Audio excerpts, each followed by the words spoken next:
Oi, oi, oi, oi! Tô aqui de volta com a minha persistência, velha e boa persistência, depois de ser trollada ou pelo YouTube ou pela minha conexão com a internet, agora eu já nem sei mais. Mas nós estávamos no meio, exatamente no meio de uma aula sobre princípios básicos de investimento. Só para vocês terem uma ideia, quando eu percebi que tava o pessoal saindo e apareceu uma mensagem para mim sobre a conexão com o site, com o YouTube, eu continuei a aula, porque eu deduzi que o YouTube ia salvar tudo, ele ia me dar a opção no final de salvar tudo. Então eu fiquei mais de uma hora falando. Pra vocês terem ideia, o vídeo parou mais ou menos com 33 minutos. E eu falei até mais de uma hora, jurando que vocês iam ter acesso ao conteúdo quando eu divulgasse lá. Mas não foi isso que aconteceu. Então, em respeito a todos que se inscreveram, principalmente aos que fizeram o primeiro curso há 2 semanas atrás, eu estou aqui e vou disponibilizar a aula todinha de novo para vocês. Para uma coisa boa serviu, né? Eu troquei a máquina, troquei o ângulo, o fundo, consequentemente, né? Que antes era uma porta, agora é uma parede. E o melhor, eu posso até corrigir possíveis erros. Sim, eu acho sempre que tô errando. Eu posso corrigir possíveis erros que tenha ficado na transmissão anterior. Mas olha a luz, que diferença já, né? Então, para quem tá chegando agora, meu nome é Dayana Soares. Dentre outras coisas, eu inventei de fazer o Gestão com Salto no ano passado. Mas a minha experiência não é com websites, não é com designer, nada disso. Muito pelo contrário, para quem me conhece, eu sou administradora, tenho experiência em algumas áreas de consultoria, recursos humanos, e nos últimos 9 anos eu desempenho minhas atividades numa instituição financeira. Então eu conheço o produto dos investimentos tanto na prática, porque comercializo esses produtos onde trabalho, mas também eu ministrei aulas durante muito tempo, tanto para concursos bancários como para certificações financeiras, que é a CPA 10 e CPA 20, que talvez você já tenha ouvido falar. Então, depois da minha mudança para o estado de São Paulo, que é onde eu moro agora, eu me senti muito sem ter o que fazer, porque eu não suporto só ir pro banco e trabalhar. Eu me sinto, assim, improdutiva, eu preciso fazer algo a mais. E diante de tantas questões que envolvem a minha adaptação aqui, uma delas é compartilhar um pouquinho daquilo que eu sei com as pessoas. Por isso a ideia de fazer esses cursos que são online e gratuitos, pelo menos por enquanto, né? Vamos combinar. E para quem participou do streaming, não sei se ouviu, se prestou atenção ou se entrou depois, na realidade eu criei um combo de cursos. Eu não tinha falado para vocês no início para ver como é que seria essa aceitação. No primeiro curso eu não tinha falado para vocês. Mas o primeiro curso tratou sobre finanças pessoais, de uma maneira bem básica. Nós vimos o que significa finanças pessoais, como organizar financeiramente. E lá na última etapa das 4 da sua organização financeira, eu sugeri que você fizesse um plano de investimentos. Aí, pá! Como é que eu faço um plano de investimentos sem conhecer investimentos? Como é que eu aplico meu dinheiro em uma instituição financeira sem ter a mínima noção do que eu vou receber de volta, se eu vou receber de volta? Aí veio a ideia de fazer o segundo curso, que é o curso Princípios Básicos de Investimento. Dayana, e se eu fizer o curso de Princípios Básicos de Investimento, quer dizer que eu já sei de tudo? Não, muito pelo contrário. O nome já diz. Princípios Básicos de Investimento. Que foi a aula que a gente perdeu, que foi engolida pelo YouTube hoje. Os princípios básicos de investimento que eu proponho a você é conhecer um pouco sobre rentabilidade, liquidez, riscos, só aprender um pouquinho sobre o conceito da diversificação dos seus investimentos. E no terceiro e último curso dessa que eu tô chamando de trilogia, você vai aprender sobre produtos de investimento. Então aqui hoje eu não vou te falar sobre o CDB, as letras, as ações, eu não vou te falar sobre isso. Eu vou citar alguns exemplos para que você possa e se acostumando com os conceitos, mas para aprender sobre produtos de investimento só no próximo curso que vai ser daqui a 2 semanas, tá bom? Então eu convido você a fazer parte. Se você ainda não fez a sua inscrição ou não conhece o site Gestão com Salto, visita lá, dá aquela moralzinha, dá uma olhadinha nos posts e vê o que é que tem lá já disponível para você, tá bom? Aqui tá meio frio, tá? Esse cafezinho com leite agora veio bem a calhar, despertei e agora sim a gente retoma a nossa aula, tá? Eu vou seguir aquela mesma sequência, então quem assistiu no streaming, talvez a conexão tenha caído quando a gente falava de risco de mercado. Eu vou partir do zero e você se sinta bem à vontade em avançar o vídeo ou rever, até caso você queira anotar ou rever suas anotações, vai ser importante para você, tá bom? Então, a partir de agora, vamos revisar a nossa aula sobre os princípios, revisar não, vamos ter a nossa aula sobre os princípios básicos de investimento, tá bom? Eu tinha comentado com vocês lá no streaming sobre uma certa diferença de investimentos. Eu acho bem importante frisar de novo. Agora no jantar mesmo acabei de ver algumas reportagens, tal, né, no telejornal, enfim, sobre investimentos, aeroportos, e foi uma das coisas que eu falei no curso, então só queria frisar isso para vocês. Começando, que na nossa economia, a gente quando fala em investimentos parece algo muito específico, mas não. Eu tinha citado para vocês que a gente tem basicamente 2 tipos de investimentos na nossa economia. Existem investimentos que são mais relacionados à aplicação da poupança na atividade produtiva, esse é o termo econômico, mas poupança aqui não é a caderneta de poupança, tá? Não é isso que você pensou lá que tem naquele banco lá, não é isso não, tá? O investimento, a reserva da poupança em investimentos significa estrutura. Quando o governo, por exemplo, qualquer um que seja, constrói uma ponte, um hospital, um viaduto, ele está fazendo investimentos estruturais. A partir dali, outros negócios vão surgindo, tem várias finalidades para isso. Olhando para uma empresa, quando uma escola compra lousas, data show, cadeiras, quando uma indústria compra máquinas, equipamentos, quando um escritório de advocacia compra um computador, uma impressora para poder trabalhar, está realizando um investimento. Mas esse tipo de investimento é um investimento na atividade produtiva. Você, enquanto investidor, para organizar suas finanças pessoais, realiza outro tipo de investimento. O investimento financeiro. E é sobre ele que a gente vai aprender um pouquinho, tá? A partir de hoje, porque não é só hoje que a gente vai aprender, não. Os investimentos financeiros são aqueles que a gente faz nos bancos, nas corretoras, nas cooperativas de crédito para quem faz parte. E hoje em dia, com tantos recursos tecnológicos, com tanta facilidade, você pode fazer isso do seu computador, do seu celular. Você pode contactar o seu gerente através de um canal de comunicação lá no seu banco. Existem várias maneiras. Mas eu gostaria de destacar que hoje em dia as pessoas estão tentando cuidar das suas finanças propriamente. As pessoas têm uma tendência hoje a serem gerentes de suas próprias finanças. E para que você tenha a capacidade de tomar decisões de investimento, você precisa conhecer um pouquinho sobre eles. E o básico são aqueles 3 pontos que a gente tinha falado: rentabilidade, liquidez e riscos.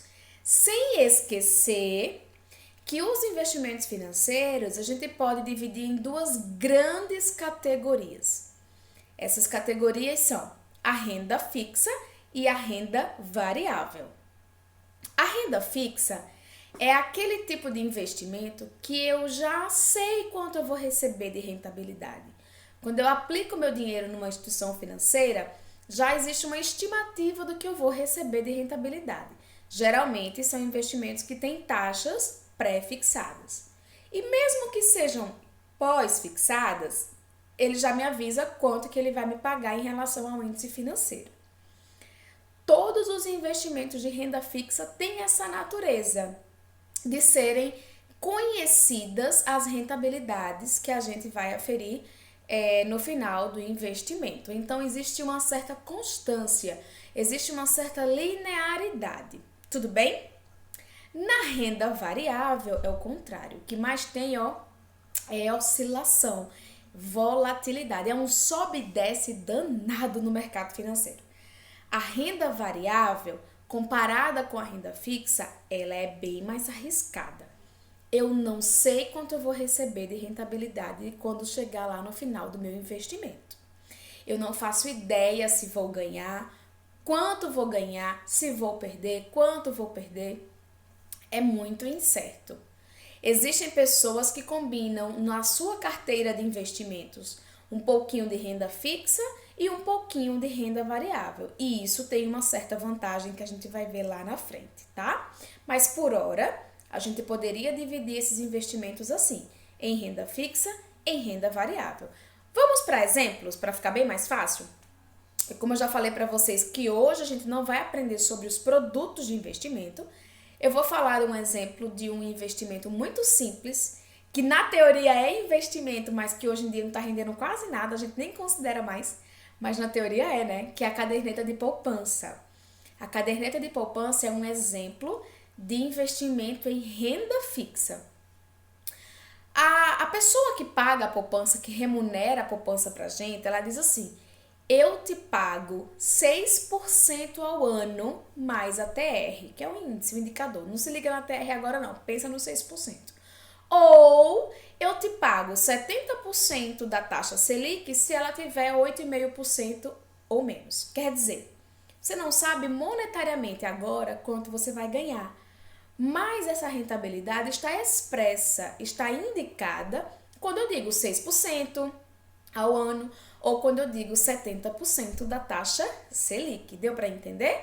Então, a pessoa que investe na caderneta de poupança já sabe quanto vai receber, ou que não vai receber, né?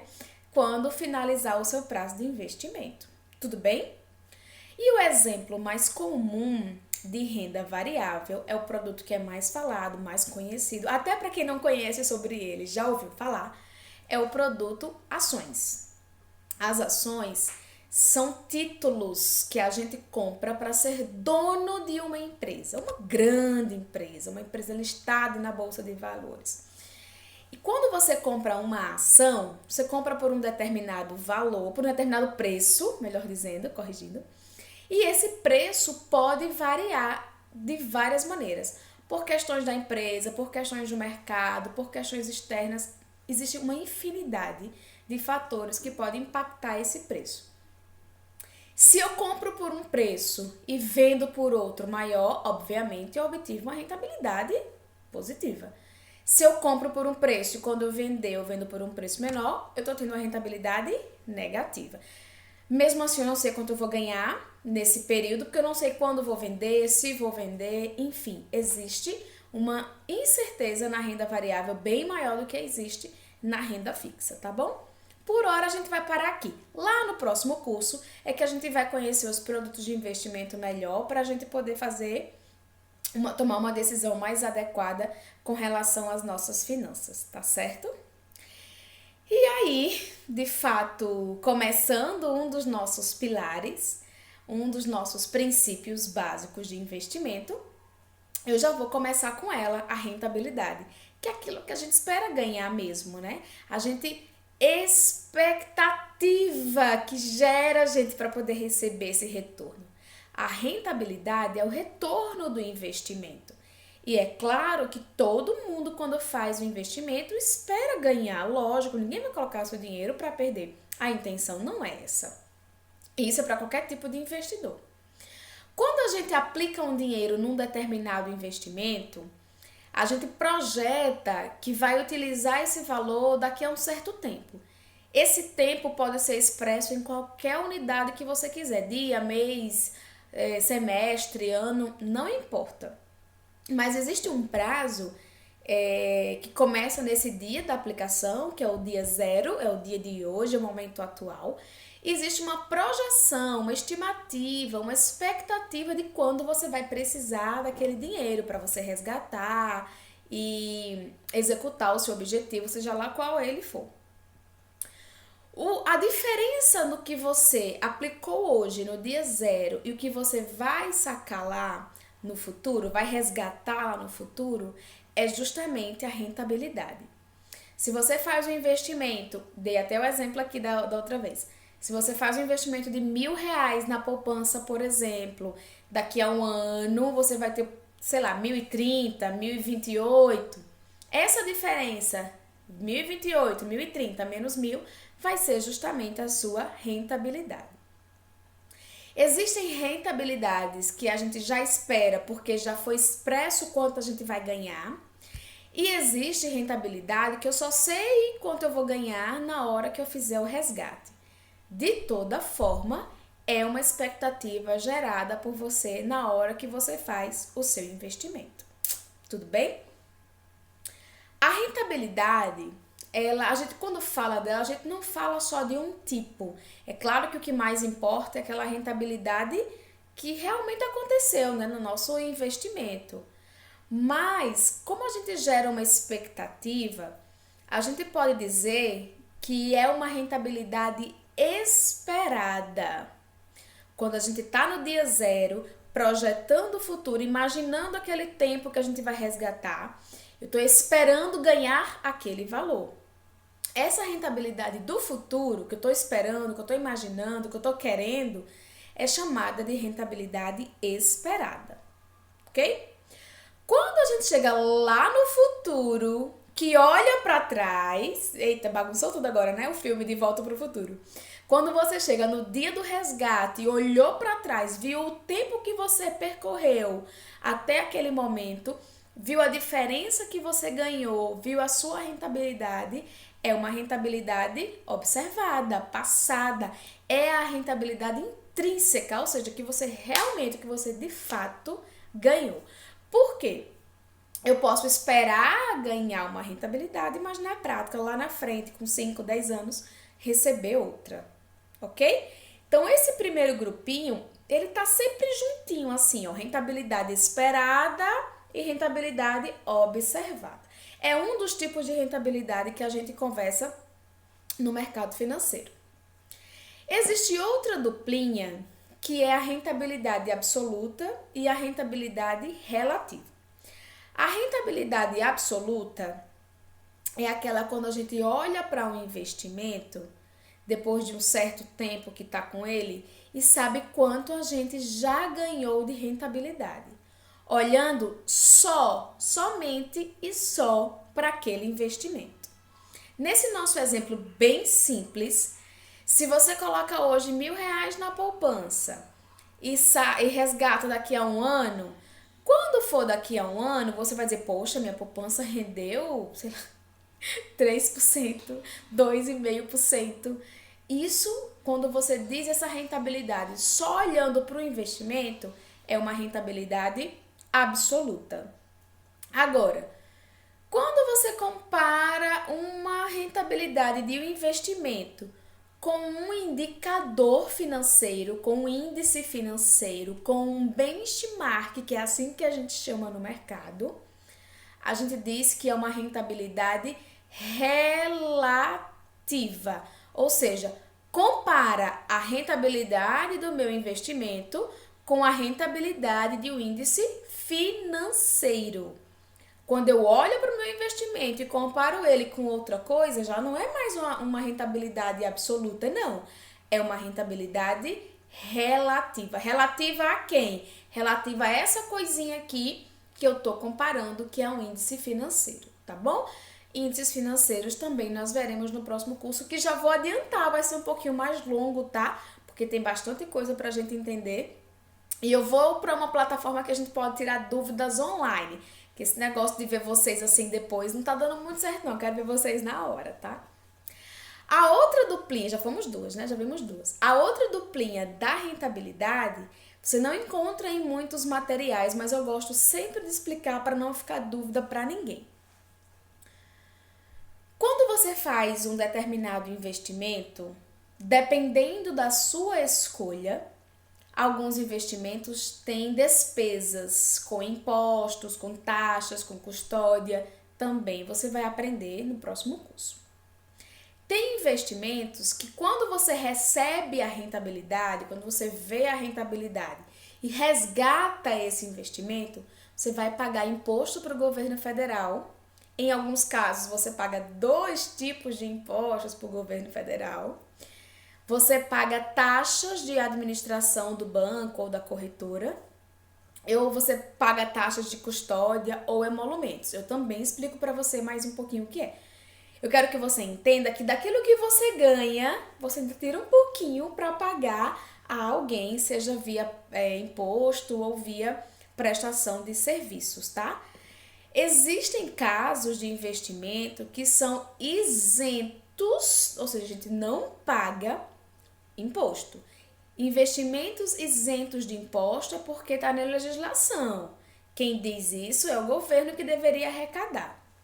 E tem investimentos que são isentos de despesas, mas isso é a própria instituição financeira que vai decidir. Por exemplo, se eu sou um banco, eu posso decidir isentar você de pagar a taxa de administração. Se eu for uma corretora, eu também posso fazer isso, tá? Mas imposto, os bancos não podem intervir, porque a competência do imposto já não pertence ao banco. A competência de legislar sobre imposto, nesse caso federal, né? Claro que não é, nenhum caso é da instituição financeira, né? É competência da União criar leis ou alterar em relação à tributação que são cobradas no investimento, porque são 2 impostos federais, o imposto de renda e o IOF.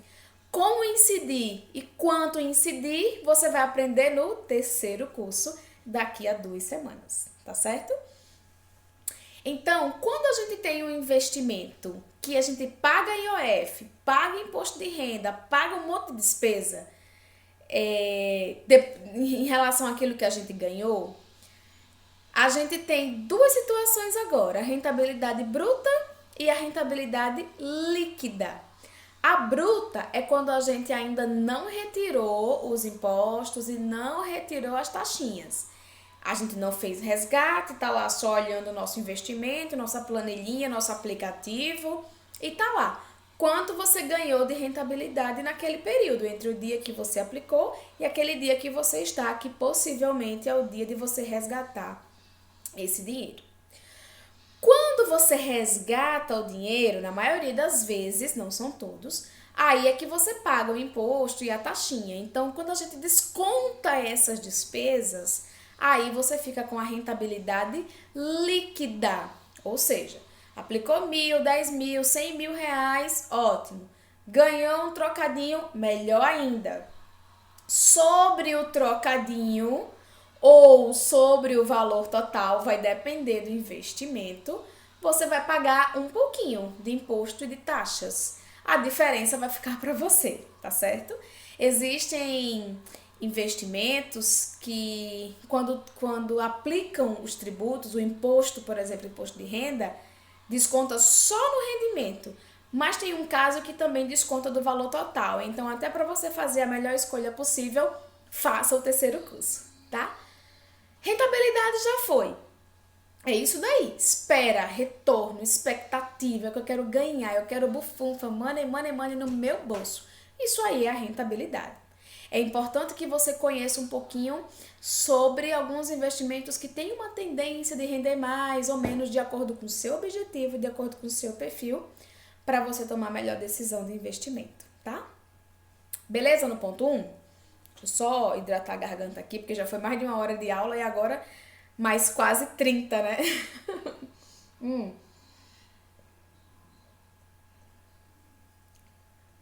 Parece que essa segunda tá fluindo até melhor. Não sei se é a ausência da pressão, ou se é porque eu já sei o que eu falei da outra vez, já tá tudo fresquinho, já tava, né? Mas facilita. Vamos para o ponto 2. Esse ponto 2 no seu material também tá lá indicado como liquidez. E para a gente entender o que é liquidez, vamos pensar em alguns exemplos, tá? Para facilitar a sua compreensão. A liquidez nos investimentos ela está relacionada a algumas possibilidades. Uma delas é a velocidade que a gente transforma um ativo em dinheiro. Ativo, nesse caso, estou falando de ativo financeiro, e a gente pode utilizar como exemplo, só para facilitar, o fato de você ter poupança, um carro e um imóvel. Você tem uma poupança, sei lá, com 10 mil reais, um carro que vale 40 mil e um imóvel que vale 200 mil. Tá apertado financeiramente, precisa de dinheiro agora, já. Qual dos três você consegue converter em dinheiro, transformar em dinheiro rapidamente? Assim, num piscazinho de olhos. Poupança, o veículo ou o imóvel? É claro que a poupança. Quanto mais fácil for para aquele ativo se transformar em dinheiro, mais líquido ele é. Nesse exemplo bem simplesinho, a poupança tem mais liquidez, o imóvel tem menos liquidez e o carro estaria ali numa situação de intermediário, né?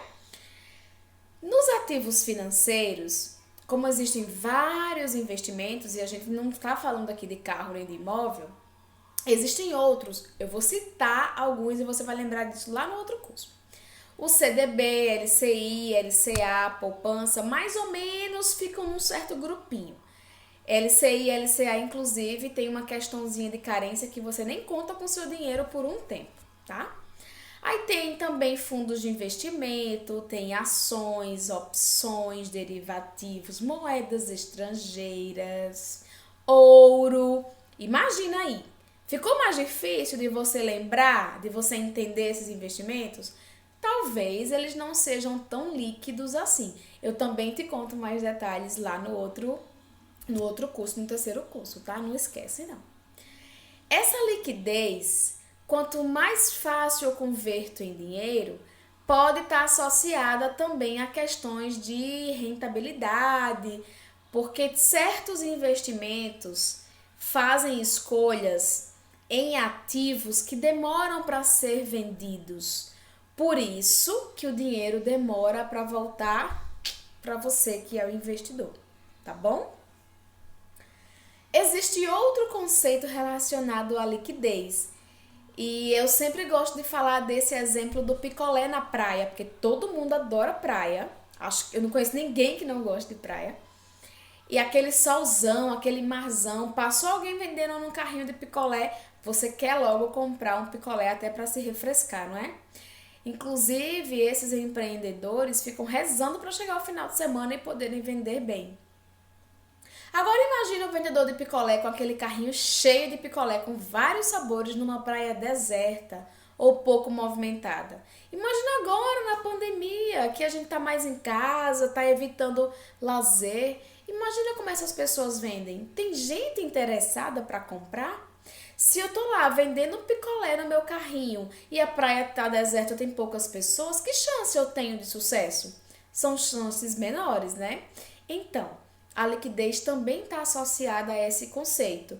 Quando tem pessoas vendendo, muitas pessoas vendendo e poucas pessoas comprando, existe uma dificuldade aí, existe uma falta de liquidez, porque as pessoas não estão se interessando por aquele produto.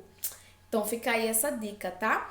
Qualquer investimento que você faça, é bom você avaliar a liquidez em dois aspectos. A facilidade de converter o ativo em dinheiro, ou seja, trazer de volta o dinheiro para o seu bolso, para a sua conta corrente, se for o caso, sair de onde ele está guardado e voltar para a conta, ou você saber se as pessoas vão se interessar por aquele investimento se você precisar se desfazer dele. Nesse último caso especificamente, lembrando mais das ações, tá? Porque é quando você realmente compra uma participação em uma empresa. Tudo bem? Tá todo mundo vivo e tranquilo? Deixa eu voltar um pouquinho. O ponto 1 é rentabilidade. O ponto 2 é liquidez. Deu para você associar isso? Ponto 1, rentabilidade. Ponto 2, liquidez, já estão sabidos. Vamos para o ponto 3 para falar sobre riscos. E esse, gente, me desculpem, mas eu acho que é o ponto principal da nossa aula. É porque risco tá em todos os investimentos. Eu não acredito em investimento que não tenha risco nenhum. Não acredito, porque mesmo que ele seja seguro, como todo mundo fala aí, Tesouro Direto, existe uma pequena possibilidade, mínima, acho que da espessura de um fio de cabelo, de acontecer algum problema e a gente ter perda também do tesouro. Sei lá, vai que aconteça, não sei. Tô só sendo dramática. Mas assim, de repente pode acontecer. Apesar de ser o investimento mais seguro que a gente tem nesse momento, né? Risco, a gente pode dizer que é o grau de incerteza, não sei se eu vou ganhar, se eu vou perder, em um investimento. Qual é a probabilidade de eu ganhar rendimentos, de ter rentabilidade positiva? Qual é a probabilidade de eu ter rentabilidade negativa? De eu perder meu dinheiro? De eu perder parte dele, pouco dele, muito dele? E se eu perder tudo? Quem quer investir para perder? Ninguém, né? Mas todo mundo corre um pouquinho desse risco. Então, risco sempre vai existir em qualquer tipo de investimento. Enquanto investidor, o nosso papel é tentar minimizar esses riscos de algumas maneiras, para que a gente não só não perca o nosso capital, como também a gente tente ganhar um pouquinho mais de dinheiro para aumentar mais a nossa bufunfa. Todo mundo quer isso também, né? Existem vários tipos de riscos no mercado financeiro. No material de vocês, eu citei apenas 4 e chamei eles de principais riscos do investidor. Então, esse ponto 3, risco, eu dividi em risco de mercado, risco de crédito, risco de liquidez e risco operacional. Eu vou repetir.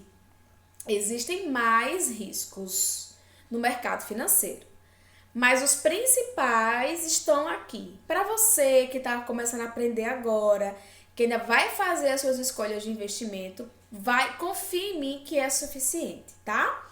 Mercado, crédito, liquidez e operacional. Que dos 4 aqui, ó, nessa conjuntura, o operacional é o que impacta menos e o de mercado é o que impacta mais. Acho que foi mais ou menos nesse ponto aí que o nosso streaming caiu. E a gente tá mais ou menos no mesmo tempo. Eu tô com 32 minutos agora e ele caiu lá com 33. Mas aqui, como tá gravado, acho que vai dar certo. Enfim, o que danado, Dayana, é risco de mercado. Quando você pensar em risco de mercado, pensa numa conjuntura maior. Pensa no todo. Mercado não é a feira, não é o supermercado, não. Mercado lembra globalização, integração, lembra sistema. E no mercado financeiro, muita coisa pode acontecer dentro dele ou o que acontece fora